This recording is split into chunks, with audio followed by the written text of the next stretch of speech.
Hi, George here. And today I'll be showing you how to remove a background and leave that transparent in a picture. It's fairly easy, but there are a couple of things you need to do to make this really work out correctly. And we'll be doing this so that we end up with a nice clean background like that. You can then put anything else you want in behind there, different picture, whatever, it's up to you. I'll be demonstrating this in Affinity Photo 2.6, but I'll also be showing you where the tools have moved over in Affinity by Canva. And even though I'm focusing on just the one aspect right here, making a background transparent, if you want to learn a lot more about how to use Affinity Photo, I have a complete training course for this program, and I'll put a link for that at the top of the description. Okay, I'm going to start by just getting rid of all this excess stuff in here and go right back to the beginning layer right there. We'll do a little contrast adjustment on this down towards the end of the project. And something which I do normally is I'll come in here and make a duplicate of the background, right-click versus background and duplicate, then just hide that one. That's just a safety, just in case I mess things up. I can always go back to that background and start over again without having to re-import any files, anything like that. Okay, so we'll work on this one. Now, normally you would think that you would go up here to the select menu and come down to select subject, but this doesn't give you the best quality. Let me just show you why. I'll go ahead and we'll do that in here. Let this work through, and I'll show you the problem with this and the better solution for this, which also is the way you would do it over in Affinity by Canva anyway. Let this go ahead and finish finding the subject, and there we go. You see the problem in here? It's grabbing part of the background as well. I'd have to go back in there, take that stuff out. It's not as good on the fingers in here, so it's not really a perfect selection. I'll do Control-D to deselect. A better tool is over here. That's the Object Selection tool. And with this, you can just roll over the part of the image that you want, and then Affinity Photo will try to grab that. Notice that this actually can spot those people in behind as separate people. So if I come in here to the foreground person, I can even get just the dress underneath if I wanted to, if I'm just careful like that. Now, before we do this, there are a couple of settings that we have to take care of first, make sure everything works out in the best possible way. And the first one is to check the resolution of our image. Let's go up here to Document, come down to Resize Document, and this one is at 72 dpi. You want to get this up if you're doing any kind of masking in here. So I'm going to be changing this to 300 dpi instead. And that's going to be much, much better. Choose Resize. Now you won't see any difference on the picture here because it stays the same size in the window, but we now have a lot more pixels to work with, basically 4 times as many pixels. And next, go up here to our options and uncheck soft edges. Again, very important. If you don't do that, you're going to have transparency along the edges of your image in here. That's going to cause real problems. Okay, so we have those two settings done. This will now give us a good selection. So click in here. This will make the selection and give us those marching ants on our selection. That's good. Let's just change our tools here. I'll go over to the Move tool. Let's now see where the problems are. And there will be a few. I'll use the scroll wheel and zoom in here. Let's just hide our background, get that out of the way. There we are. And notice in here, we're not quite at that edge right down there. It's very close, but not quite. Now we can fix that with the refine edge. So that will be okay. Let's just move our view over here. And we also didn't quite hit the fingers correctly in here. We've lost some of the fingers and we lost that thumb. So we'll have to come back in and adjust that. And in this instance, because we're getting very close to the background color in here, refine edge may not do us any good. So let's go ahead and clean up this part of the selection. I'll just zoom in a bit further.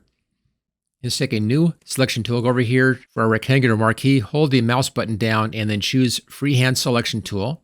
Let's make sure we're on the polygonal tool right here, and then on the mode, set this to Add, and then let's go ahead and come in here and bring in the part that's missing. Just take your time. Whenever you're using this tool, give it a moment between each click, or it's going to collapse your selection. You don't want that. So just take your time here, be relaxed with it. Back around and go back onto the blue dot, and that takes care of that.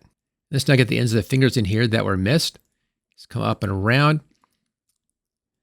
And this happens frequently whenever you're using any kind of an auto selection tool. There's a good chance it's going to miss something. So you always have to check and make sure that everything is selected. Don't just trust that it's all been selected. Go ahead and manually check everything. Okay, back to our beginning again. That's that bit. Let's get the end of this finger right up in here. So I'm first going through and adding in the parts that are missing. We'll then come back and take out the parts that we don't want. Okay, let's get the end of this finger right up in here. Same thing, just up and around the finger, just like that. Just being careful with this. And back to the beginning. and then get our thumb. They don't have to be super, super careful with this because the hand is actually very small in the picture.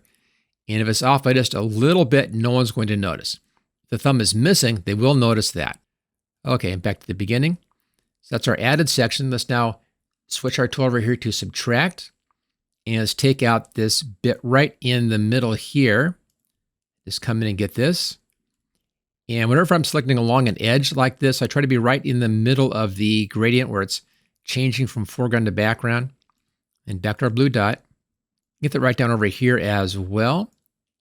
Same thing, just come back and around. There we go. And come around over here and back to the beginning. Okay, that fixes our selection. And there's going to be more of these in here. Let's take a fast look around. I'll just drag this around. This looks okay. It's a little off right there. We'll talk about the hair in just a moment. But go through and check all of your edges. Like it could be fixed up in here. This hand's going to have real big problems again over there. Some problems right down on the sleeve down here. So I'll go through and I'll fix all those areas, this elbow down here, for instance, and make sure all those are correct. I'll do that off camera though, so I'll save you that. Let's come down here and we have another problem right down here. There's an interior space in here that was missed. Let's go ahead, we'll fix that one. We have actually two. There's one down here and there's one right there. So go ahead, we'll get those two spots.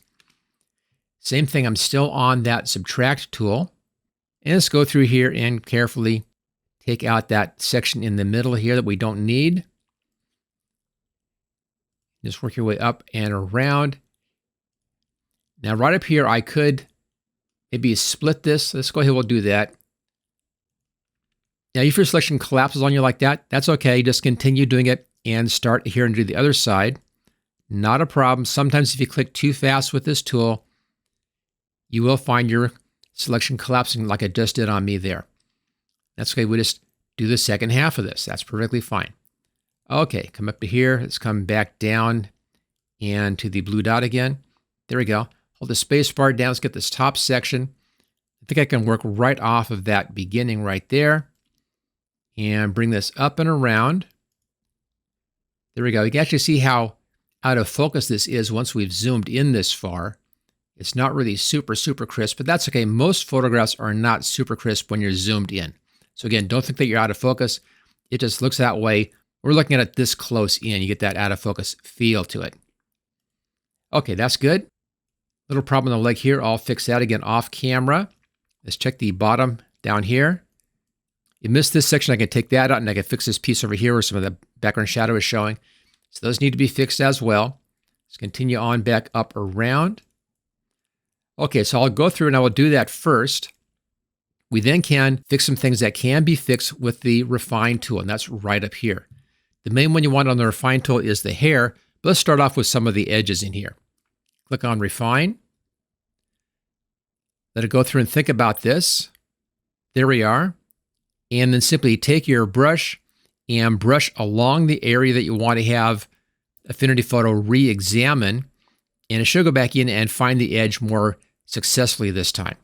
Now, the first time you use this, it's going to be a little bit slower, and it will then speed up after that. So I'll just come around here like this. That should be a lot faster this time. There you go. We can do the same thing across the top of the sleeve up in here, and basically do this anywhere around the edges where there may be a little bit of a problem. But let's go up and take a look at the hair. You can see here, just back out a little bit, we're seeing a little bit of some background through that hair. You don't really want that, so let's just come along and go right along the edge of the hair here and let this improve this as much as we can. Now, you won't be able to get all the real thin, fine hairs like up in here. Those are going to disappear. There's no way around that. They're getting in there practically at the pixel level. But the better your resolution is, we're at 300 pixels per inch right now, the more of these little fine hairs you're going to be able to catch. We just want to get some of these things that are kind of flowing away out here, some of the little flyaway hairs. That's what we're going for. You can also move this out of your way if you want to. And I'll just go clear around the rest of this edge in here. Hold the spacebar down, and you can move your image like that. And we'll get down through here. Okay, so that is the basic concept here. I'm going through just cleaning everything up, cleaning up all your edges. I'll turn the camera off now, go through and finish all the edges in the picture, and I'll then bring it back up again when we're at the next step. Okay, after you've gone through and cleaned up your selection, Let's go back over here to our Fine Selection dialog box and come down where it says Selection and choose Mask because we're adding a mask onto this layer. And then choose Apply. And here's our layer mask. Now there's a lot of background showing through right here, some stuff up here. We can clean all of this stuff out right on the layer mask. You can see this right over here. In the layer mask, white is showing and black is hiding. So you want to hide some of this stuff, just kind of clean things up. Then you want to be using a black paintbrush on the mask layer. I'm just going to expand this out here. So we're on the mask. Over to our paintbrush, just right here. Let's make sure our color is at black. That is, you want to have the flow and opacity at 100, hardness at 0. And then I'll bring the brush size up a bit here. This is the right square bracket key. And I think I'll bring the opacity down about halfway. Just slow things down a little bit. And then let's just come in and carefully block in a little bit in towards the figure. Now don't go clear into the hair. You're just going to make things more transparent there. You just want to knock down some of that darkness that we're seeing here. This is from the dark background. The flyaway hair on top, we can take that clear out. That's okay. Now, if you want to be even softer on your edge, just go for a larger brush. The bigger the brush, the softer the edge is going to be. And I can then come in here and just tap in a little bit and minimize some of that. And that should look okay on our final image. You don't need to go much beyond that. So now I have our mask cleaned up. I'll just use Control-0 to go back to Fit Screen. There we go. So here's your image with the transparent background. Now, if you want to, at this point, you can adjust your values in here. That's fine. Just do an adjustment layer for that. But I want to try this out on a different background in here. And that's the main reason why you want to remove a background anyway. So let's open up a background file. And I have one right here. Now, I can't just pull this over and drop it into that picture yet. We first need to make sure that this is a matching resolution. So let's go up to Document, come down to Resize Document, and let's make sure our setting here is at 300. There we go. Okay, the DPI is now matching. And I can then go ahead, take this background layer, drag it over here and drop it on like that. Close this one down. And let's pull that so it's down behind that or underneath that layer mask like that so it's in behind. And go ahead and unlock that layer. Just click on that lock, make sure it goes away. We can now drag that around. Now, it's not quite the right size, so I'll just bring it down here. Use Control handle to drag that up, better size. Let's find a good spot for Eiffel Tower, maybe about right here. Let's now go up here to our layer with the girl on it. Let's bring her into a good position on the picture, maybe around here someplace. I think that's pretty good. And I think her hair looks okay. Looked a little bit fuzzy around, especially over in here, but I think that looks just fine in this photograph. Okay, now we can adjust the values in here to match the values in behind. Notice the blacks in the Eiffel Tower are darker than the blacks in our image here. So we need to darken down the darks, maybe lighten the lights. Go up here to the layer with the girl on it. Click on the adjustment layer button right here. And I want to have a levels adjustment layer. And then mostly care about the blacks. Let's bring our blacks up a bit and try to get the same kind of value in here. You don't want to go too far or it blocks up like that. So you want to bring it in a bit. Just kind of darken that down. Now notice that this is working on both layers. So we'll adjust that as soon as we have our basic setting in here. Let's work on just the girl. Looks pretty good here. Let's adjust our whites just a little bit. I think that's pretty good right in there. I'll go with that. Maybe a little less on that dark. I'm looking at the skirt down here. I don't want to be blocking up in that skirt too much. Okay, right about there. I think that's good. Let's close that down. Let's now go up here to the levels adjustment. And let's right click here and mask to below. So the adjustment is now only happening on her image layer. Just showing height that there's without and here's with. This is the background layer is now not touched. So there we go. And she looks great on this background.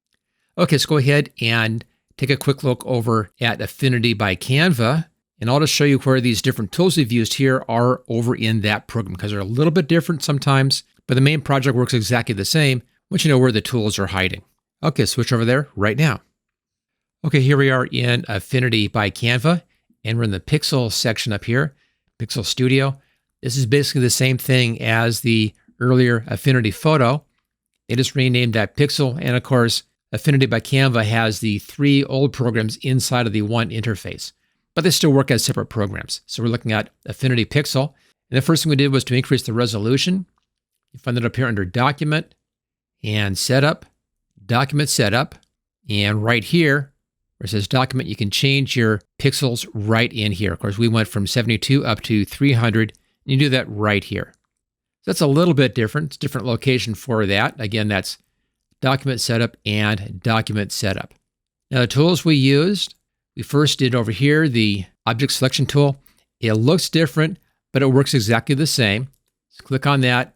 Make sure you uncheck soft edges right there, and then go ahead and use that tool. Same basic setup. We also used the marquee tool right down here. Click on this and hold. And here's your freehand selection tool. Same location. These tools are the same. We used the polygonal lasso tool, and we also used the add and subtract options up here. And I have my feathering set at 0. And then finally, we came down here and used the paintbrush, which is right here. And again, same options up here.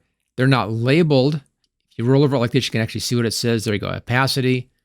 That's your flow. And here's the hardness settings right there.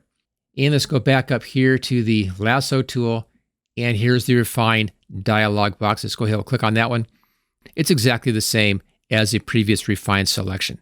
So the only thing that's really kind of hard to find in here, if you're not used to this, is that document setup and document setup right here to find the DPI setting. There you go.